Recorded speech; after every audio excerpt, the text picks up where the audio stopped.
Hello, I'm Claire Millington, a visiting research fellow at King's College London.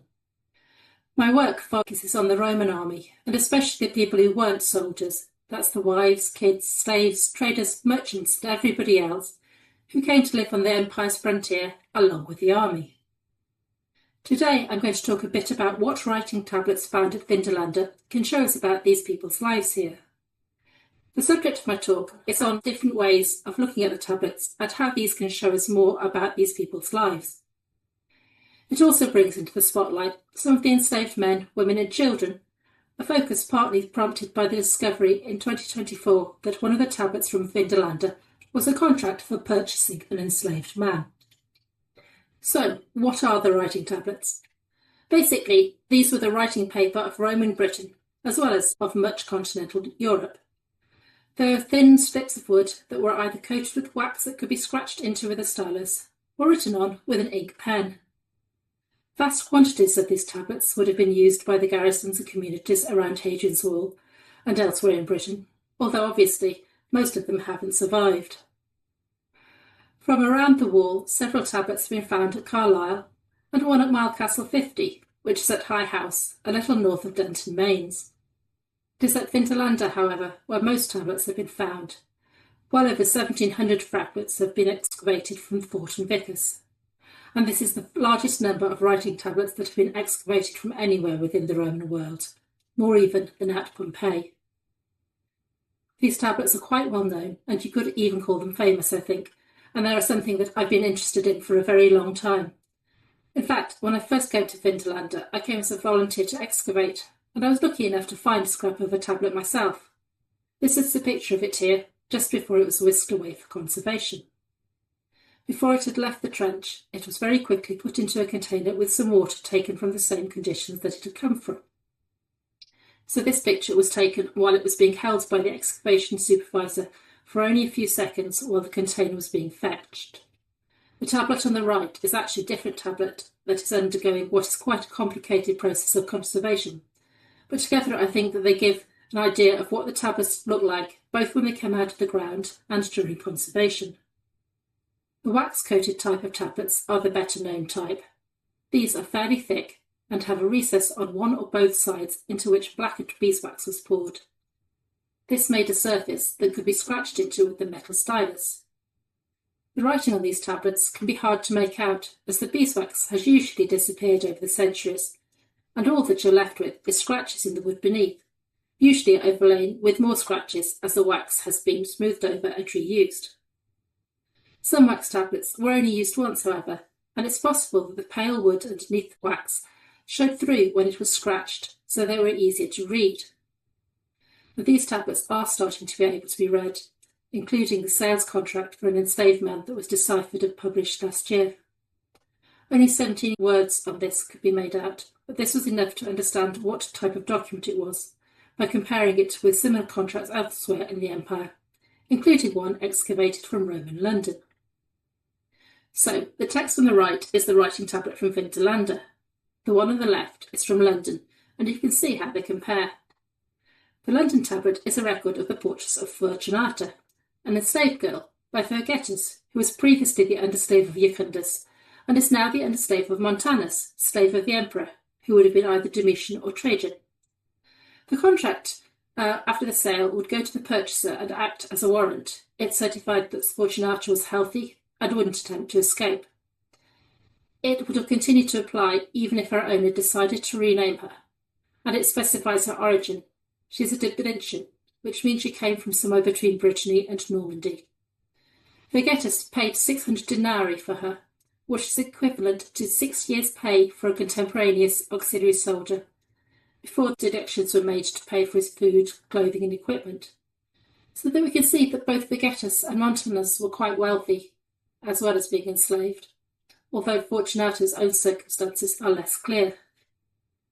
These kinds of details have been lost from the document from Vindolanda, but it does show how slavery at the fort fits with Roman slavery more generally in Britain. Even with new technologies, not many of the wax tablets from Vindolanda have yet been able to be read. The main focus has been on the tablets like this one, that are thinner slips of wood with ink handwriting on them. You can see the handwriting on this one quite clearly, I think. Ink tablets like this are both the type that is most commonly found and are the ones that we can most easily read. This is actually one of the better preserved examples, and it has undergone conservation and digital image techniques to make it easier to read. Reading the tablets involves a somewhat convoluted process of epigraphers looking at the actual tablets and comparing what they see with the digital images. The writing tablets cover around 30 years of Vindolanda's history, with the earliest coming from around 85 CE, which, as Roman historians will know, was the date Agricola left Britain, and most tablets date from around 92 CE. The latest tablets date to the commanding officer's accommodation being rebuilt under the officer Emperor Hadrian. Many of the tablets are associated with the commanding officer's accommodation at headquarters, although they are also found across the site, including in the settlement outside. The tablets do seem far too fragile to have lasted all these years, and the only reason that such astonishing finds can survive are the particular environmental conditions here. I think this is maybe why the tablets are so fascinating, both because it seems nearly impossible that they could survive, and because it seems as though you can immediately look at them and see into the past. I've given this talk a slightly provocative title maybe, because sometimes these writing tablets do seem like a window that we can sort of peer through and imagine what people at Vindolanda and places like Corbridge nearby were getting up to in their daily lives. And to an extent, this is what they are, a way we have of looking at and interpreting the past. Sometimes their lives can seem quite relatable, but as the sale contracts show, sometimes they're so different. This means, though, that it is quite difficult to work out and understand properly what is going on.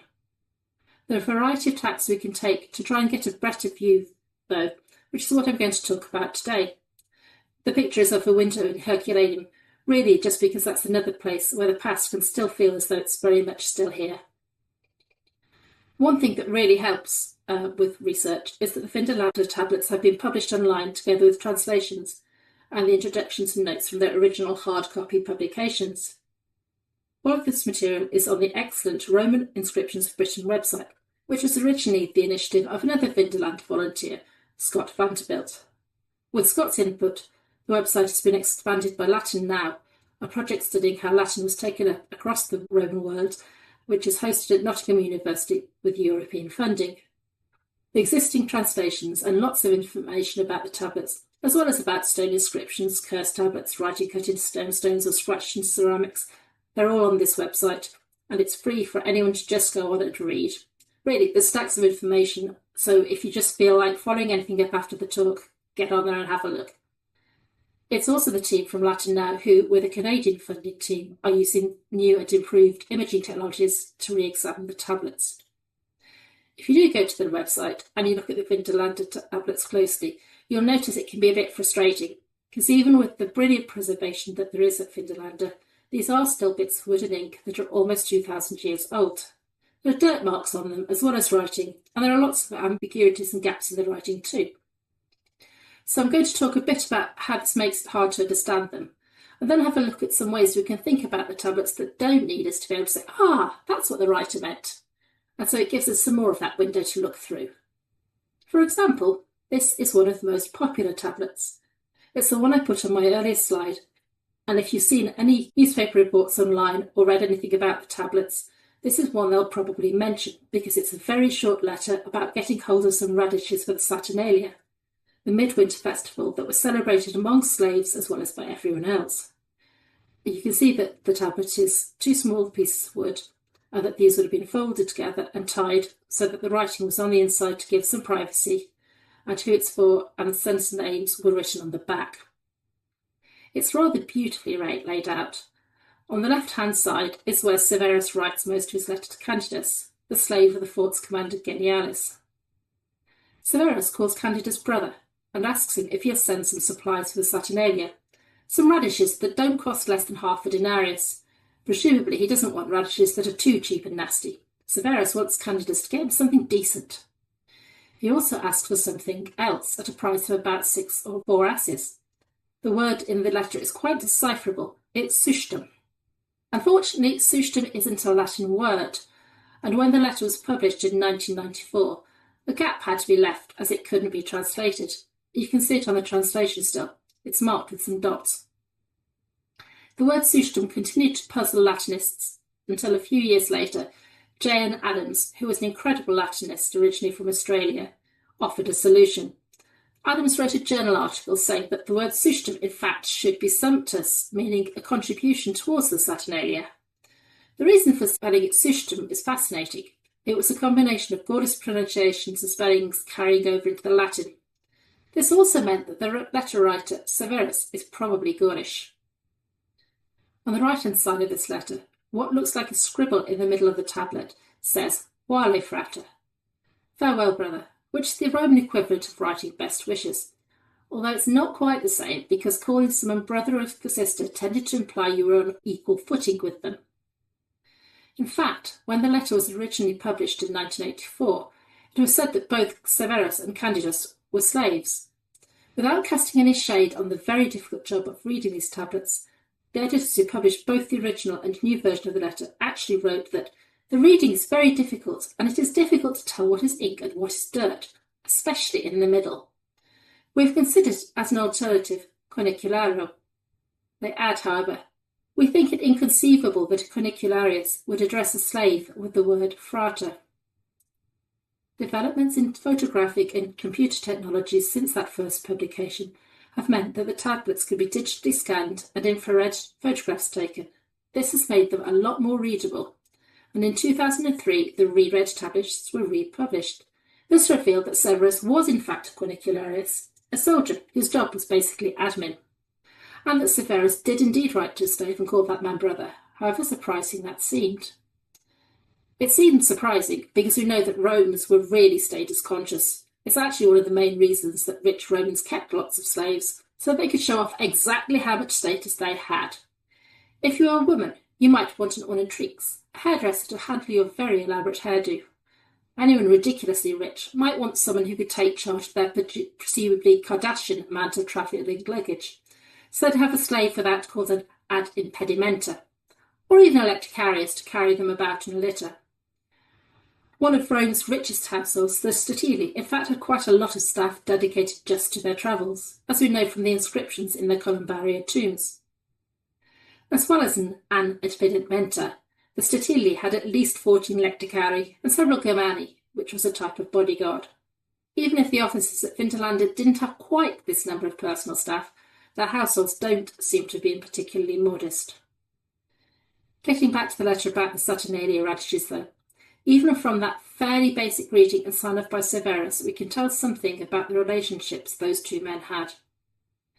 In fact, it's by thinking about the letters that we can get a bit more of a window onto Roman life at Vindolanda. We don't send many letters now, but letters do have quite standardised features. When we see one, we can recognise it. Modern letters, like the examples on the slide, tend to be laid out in a certain way. They will start with an address at the top, and then have the date and say something like, Dear such and such. We know that if it ends, yours sincerely, then it's a different sort of letter than if it ends, all my love, or even, best wishes.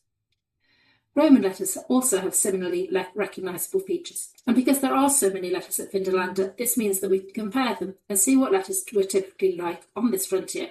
Who was writing them? How were they composed? Were people writing their own handwriting? Things like that. And it's then that things like this relationship between the soldier and slaves do start to stand out. Another striking example of how the relationships between people can be seen in the letters comes from one of the best known, a request for beer by a group of soldiers. Masclus, the decurion in charge, writes to the fort commander, Flavius Cerialis, firstly to ask what are his orders for tomorrow, but also to ask him to send the soldiers beer, as they have run out. He starts his request with a somewhat unctuous Masclus to Cerialis, his king, greetings. Calling Cerialis Rex has sometimes been interpreted to mean that Cerialis had royal ancestry. Cerialis was the commander of the 9th Batavian cohort, and Batavian cohorts had kept some autonomy under their aristocratic leaders when they were first incorporated into the Roman army under Augustus. They actually came from the south. Another strike, but Batavians had been in the Roman army for over 100 years by the time Cerialis was in charge at Vindolanda. Even if Batavian names in the cohort meant they were still getting their recruits from the Netherlands or Belgium, or perhaps that the names were being handed down by families in the unit whose sons were joining the army. So it is possible, but not very likely, that Cerialis was a descendant of the original unit commanders. He could also be related to a Roman general, Cerialis, who had backed Vespasian when the Batavian units revolted in 69 CE. Cerialis then became governor of Britain. The revolt was led by Julius Cerialis, who Rembrandt painted as Batavian royalty in his depiction of the conspiracy. The idea of royal Batavian leaders has quite a history of its own. So the name Cerialis could be linked to his, but it is found pretty much all over the Roman Empire, and not just in the Netherlands or Britain. What seems more likely is that Maskless is doing something that is very Roman. Rex in Latin is often used to mean patron, so Maskless is emphasising his loyalty to Cerialis as his patron, and not very subtly hinting that, as a patron, Cerialis really should send the soldiers some beer. Beer was widely drunk at Vindolanda. There are several references to Cavesa, Celtic beer, in the tablets. New tankard staves are sometimes found, and fine glassware, such as this glass-painted gladiators. This glass seems to have been broken in the tavern outside the fort, as one piece was found in a pit in its floor, and other pieces were in a ditch outside, where presumably it had been swept out as rubbish. Whichever tack Maskless is taking by using Rex to obtain beer supplies, he's definitely using a specific greeting to get his point across. If we look at the letters sent by the fort commanders and their wives, we can also find quite a lot about what the expectations around letter writing were for men and for women of their social rank. We have correspondence sent and received by 3 of the commanders, including Cerialis, and we also have the letters of one of the commander's wives, Claudia Severa, who writes mainly to Cerialis' wife, Sulpicia Lepidina. I say mainly because one of the things that the letters very often do at the end is, before the final greetings, to send good wishes to people that they name in the households. One of the reasons for this is probably that the letters were read out loud, and so the people greeted would have heard this.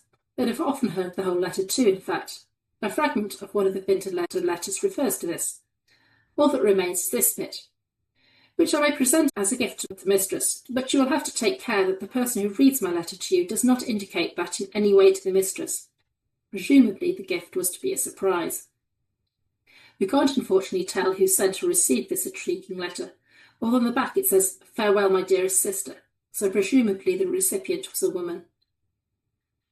The greetings in the letters show that although officers' wives wrote mainly to wives and officers to officers, when, for example, Claudia Severa's husband, Aurelius Brocchus, says at the end of his letter, "My Severa greets you all," the whole letter was intended for everyone in the household to hear.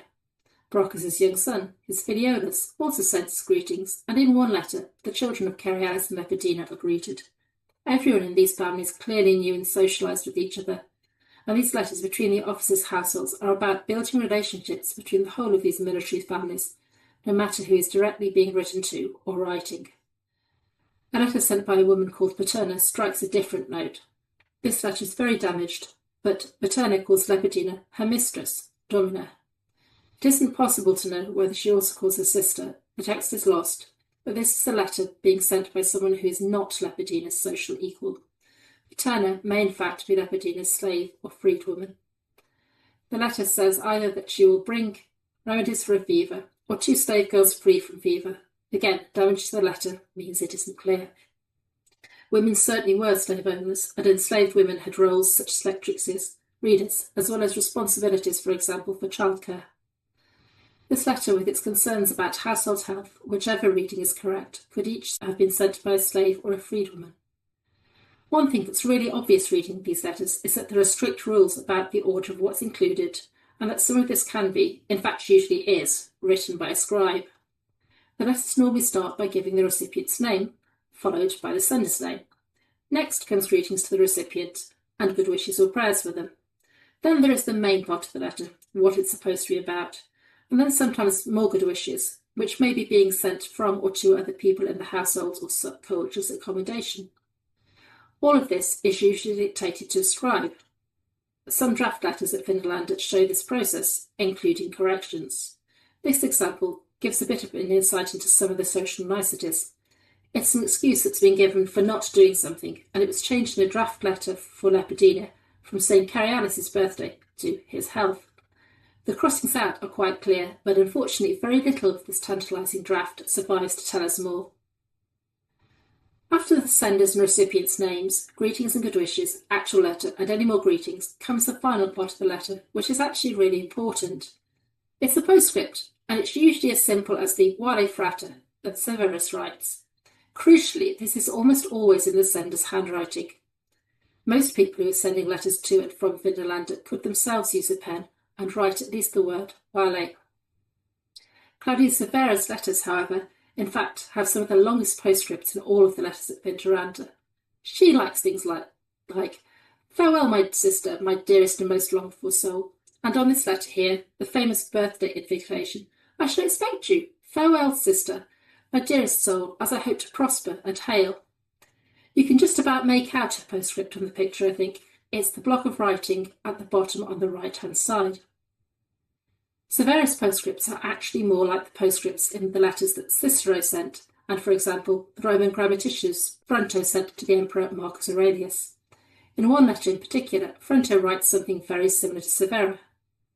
Farewell, most missed men, and dearest to your Verus, most honourable consul, master most sweet, farewell, my dearest soul. Did Severa write the postscript herself? People always ask this. Severa does have the army scribes to consult with, and probably personal secretaries of either her own or her husband. However, her postscripts are quite similar to each other in her different letters, and they integrate well with the earlier parts of the letter that the scribe writes, even though she uses different scribes for different letters. She is consistent in how she uses Latin, the words and phrases she chooses. This means that she's composing the letter and the postscripts herself. She is dictating to the scribe and then checking the letter and writing the final bit herself. So from this, we can tell that Severa is an educated woman who is capable of some quite literary sounding Latin, and also that this is what is expected of the wives and daughters in the officers' households. There's nothing about her letters that sounds anything other than ordinary.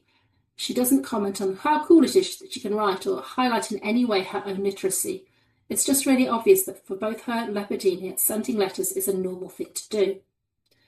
In fact, writing a lengthier postscript than men might be a particular thing that educated Roman women tended to do. There are quite a lot of women's letters from Roman Egypt written in Greek that have survived. These include postscripts sometimes in women's own hands and tend to be lengthier postscripts than those of men. One cache of letters found in Hermopolis, a city in the Nile, were written by the family of Apollonius, who was a local notable. These date to only a little after the Vindolanda letters, and in fact a petition in the archive mentions Haterius Nepos, prefect of Egypt, who was probably the man who writes to another Vindolanda prefect, Flavius Cerialis. So Claudia Severa not only composes and writes her postscripts herself, but she does so in a way that was fashionable for an educated Roman woman of her day. She wouldn't have embarrassed herself writing to Haterius Nepos' wife, assuming that he had one, because Severa had great social skills. She uses letter writing to help maintain good relationships between what were, after all, colleagues in military households. Severa calls her colleague's wife her sister, just as a soldier does the slave who is not his brother, organises visits and writes warm-sounding words to assist with the social networking that was part of how elite Roman households like the commanders got ahead in life. Using your handwriting as a finishing touch, as Severa does, was socially important, but it was also a way of showing that even if you'd got a scribe to write the letter, you'd authorised it yourself, in much the same way as a signature arguably still does today. However, in about the mid-1st century CE, this was a new development in Roman letter writing. So again, the letter writers at Vindolanda are in step with what is going on elsewhere in the empire. Reading the letter before writing the postscript also gave people a final opportunity to make any more changes they wanted to the letter. At least one letter from Cerialis has additions squeezed in above the text, and in one case a date was also added to the postscript. This letter gave an order for a man called Felicis to present himself at Vindolanda, so adding the date here made the instruction clear. If you were illiterate and couldn't write even your name or Wale as a postscript, the letter could be read out to you, and a third person would write a formulaic statement to cite that they were signing because you were illiterate, sometimes giving their own name. Now, this doesn't happen in the letters at Vindolanda. It suggests that there is a good degree of literacy around the forts, even with ordinary soldiers and among merchants, as well as among the officers' households. As well as authorising your letter, your handwriting can also be used to validate the words of a messenger, particularly a slave, as a fascinating letter at Vindolanda shows. This is a letter between two men, Maia and Maritimus, who are probably involved in grain supply. Meyer writes it. He doesn't use a scribe, and in fact says he's writing while in bed. He might be just keeping himself warm, for the Latin could also suggest he's feverish. His postscript is squeezed into the margin.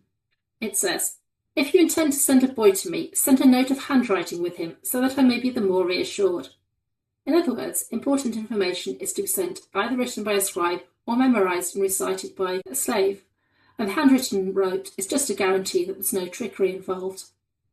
There's a similar situation in a Roman letter that turned up in the excavations of the Bloomberg site in London, where the letter requests the recipient accept the handwriting of the sender's slave.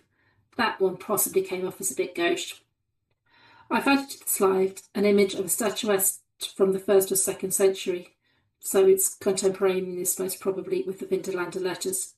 This was a popular Roman subject, and it's of an enslaved boy who has fallen asleep next to a lantern waiting for his owner. Slaves were popular subjects in Roman artwork, and again it could show off how wealthy you were to display them. I think including it here also perhaps helps us to imagine the messenger boy that Maritima suggests was going to be sent. Using a messenger to relay sensitive information that couldn't be so easily intercepted or read out for anyone's ears as a letter could be probably explains another of the letters at Vindolanda.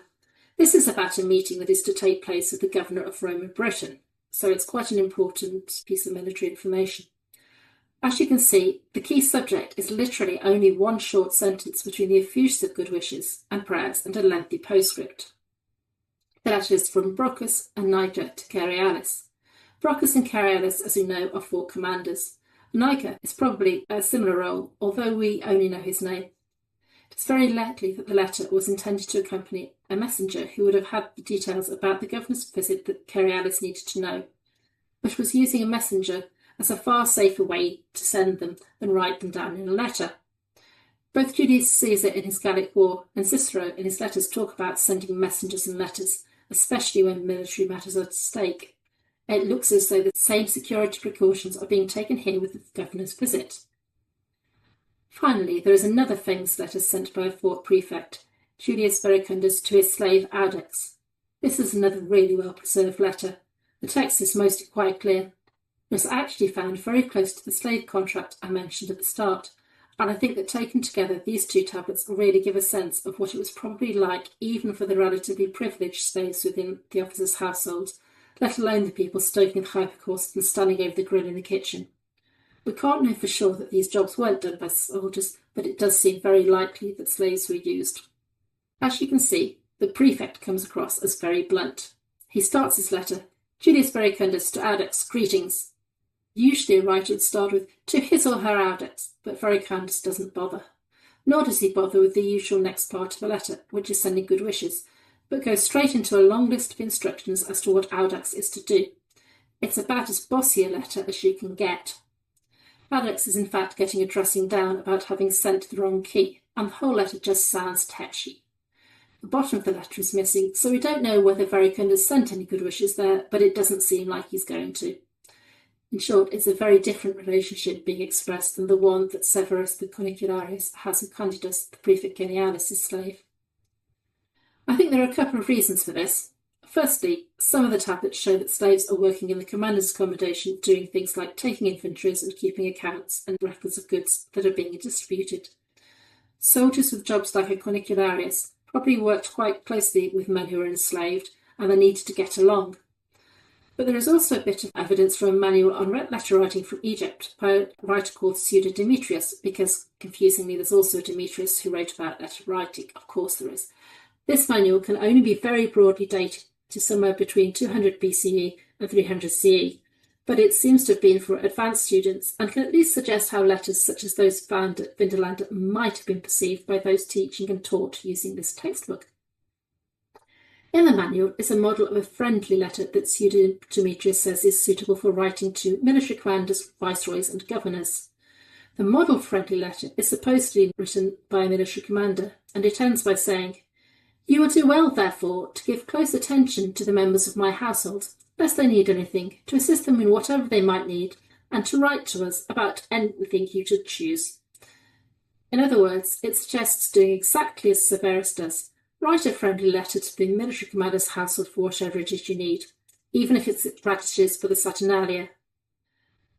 In this talk, I can only give a taste of some of the research that I and many other people have been doing on the tablets. I do think the tablets are fascinating and that they can give us a real glimpse of the lives of people coming with the Roman army to this frontier, from the different perspectives of officers and their wives, and the soldiers and those enslaved. The tablets are published on the Roman inscription of Britain's website, and new technologies are helping us to understand better what the writing says. But because Vindolanda does have so many letters, we can also study these as letters, which is my particular interest. If we look at individual letters from Vindolanda and compare them with what letters here are typically like, we can often learn more, for example, about the relationships between individuals at the fort. By treating these letters as part of the wider Roman world of letters, we get another way of looking at them, and it opens up a bit more that window that we all want to have onto the past.